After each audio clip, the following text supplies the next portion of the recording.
جنگ سلاسل بھی حضرت ابوبکر صدیق کے دور میں لڑی گئی۔ اس کا پس منظر یوں ہے کہ جب خالد بن ولید کو جنگ یمامہ میں سپہ سالار بنا کر بھیجا گیا، جو کہ مسیلمہ کذاب کے خلاف جنگ لڑی گئی، جس میں مسیلمہ کو قتل کر دیا گیا، جس بندے نے جھوٹی نبوت کا دعویٰ کیا تھا۔ اس کے بعد ابوبکر صدیق نے حکم دیا خالد بن ولید کو کہ اس جنگ سے فارغ ہو کر تم عراق کی طرف لوٹ آنا اپنی افواج لے کر۔ عراق اس زمانے میں جو فارس کی حکومت تھی اس کے ماتحت تھا، عراق بھی، ایران بھی۔ تو اس طرح خالد اپنی وہ افواج کو اکٹھا کر کے عراق کی سرحد پر پہنچا، تو اس وقت اس کے پاس تقریباً کوئی 8,000 کا لشکر جمع ہو گیا تھا۔ تو وہاں آ کر خالد نے سب سے پہلے جو وہاں پر جو سرحدی افسر تھا فارس کی طرف سے، اس کا نام تھا ہرمز۔ ہرمز کو خط لکھا خالد نے کہ سب سے پہلے تو تم اسلام قبول کرو تو تم سلامت رہو گے، اگر اسلام قبول نہیں کرتے تو پھر تم جزیہ دو، اگر جزیہ بھی نہیں دیتے تو پھر اس وقت کا انتظار کرو کہ ایک قوم تمہارے خلاف میں بھیج رہا ہوں جس کو موت اتنی پسند ہے جتنی کو تم کو زندگی۔ یہ اصل میں پس منظر تھا اس جنگ کا، یہ تحریر۔ خالد بن ولید نے جب یہ تحریر بھیجی تو ہرمز کو غصہ آ گیا۔ اس نے پہلے خالد پر حملہ کرنے کا ارادہ کر لیا۔ تو اس وجہ سے جب اس نے ارادہ کیا تو اس نے اپنے جو بادشاہ تھا اس کو اطلاع دی، کیونکہ ہرمز تو جو تھا وہ تو سرحدی افواج کا افسر تھا۔ پیچھے جو حکمران تھا اس کا نام جو تھا وہ ارد شیریں تھا، اور اس نے پھر حکم دیا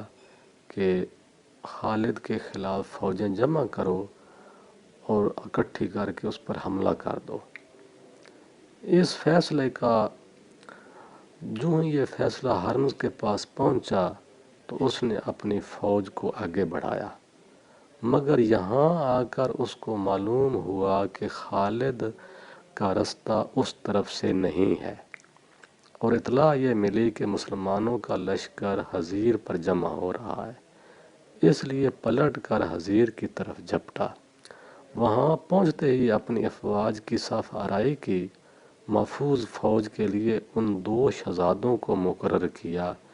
جن کا سلسلہ نسب ارد شیر اور شیرہ کے واسطوں سے تھا۔ ان میں سے ایک کا نام کباز اور دوسرے کا نام انوش جان تھا۔ یہاں پہنچ اصل میں ہوا یہ کہ جب یہ خالد نے اس طرف ارادہ کیا تو اس نے اپنی افواج کو عراق والی سائڈ پہ ایک جگہ پہ اکٹھا نہیں کیا تھا نا، 2-3 جگہوں سے اس نے افواج کو اندر آنے کا حکم دیا تھا، اور یہ بھی تھا کہ وہ 2-3 چھوٹے چھوٹے اس نے سالار مقرر کر کے وقفے سے یہاں پہ اکٹھا ہونے کا حکم دیا تھا۔ اس وجہ سے تھوڑا ہارمز جو تھا وہ پریشان ہوا۔ اب ہوا یہ کہ جب اس کو پتہ چل گیا کہ خالد کی جس جگہ سے خالد بذات خود آ رہا ہے، اس نے اس جگہ کا تعین کر لیا اور لڑائی کے لیے اس نے تیاری کر لی۔ تیاری کا طریقہ اس نے یہ رکھا کہ اس نے اپنے فوجیوں کو زنجیروں میں 2-2 4-4 کا گروپ بنا کے، 8-8 10 کا گروپ بنا کے، کسی جگہ پہ 5 کا، کسی جگہ پہ 10 کا، تو اس نے زنجیروں میں جکڑ کے کھڑا کیا تاکہ یہ پیچھے بھاگنے نہ پائے۔ تو اس کی جو خالد کو جب اطلاع ہوئی کہ اس کا طریقہ کار فوج کا یہ ہے، تو اس نے بھی اپنے فوجیوں کو تیاری اور جنگی حکمت عملی کا ترتیب دے دی۔ اس نے ہرمز نے سب سے پہلے یہ کیا کہ جس جگہ پہ اس نے خالد کو دیکھا کہ خالد کی فوج وہاں پر جو قریبی پانی کا چشمہ تھا اس پہ ہرمز کی فوج نے قبضہ کر لیا۔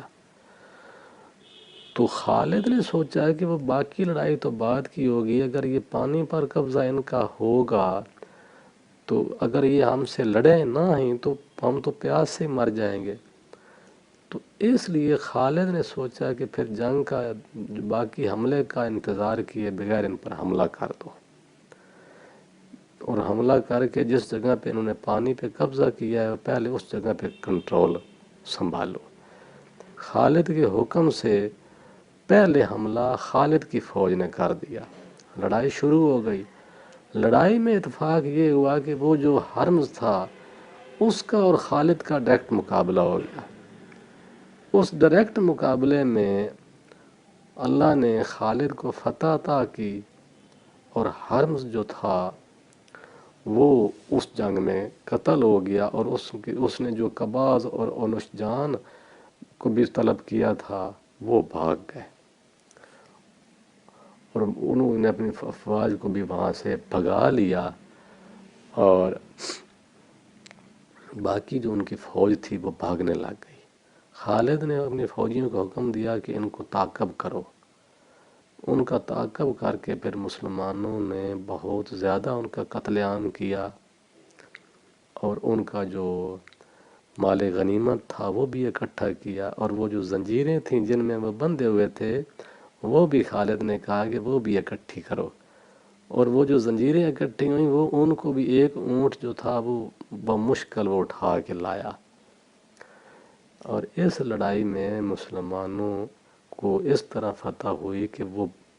بھاگ گئے، اور مال غنیمت بہت زیادہ چھوڑ گئے، اپنا جنگی ساز و سامان اور مال و دولت۔ اور اس میں پہلی دفعہ جو عرب تھے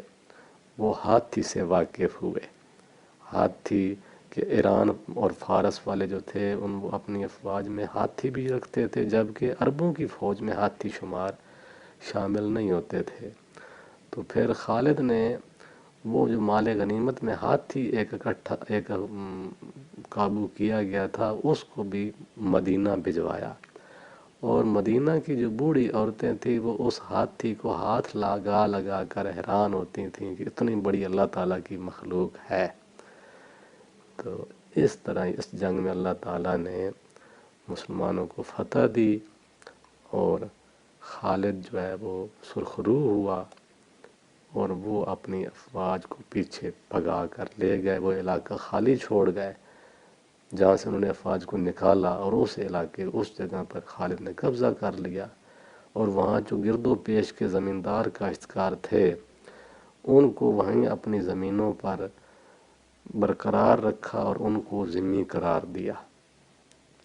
اور ان کی پیداوار میں سے حصہ لینے لگے، جبکہ ان کو کاشتکاروں کو بے دخل خالد نے نہیں کیا۔ اس طرح یہ عرب اور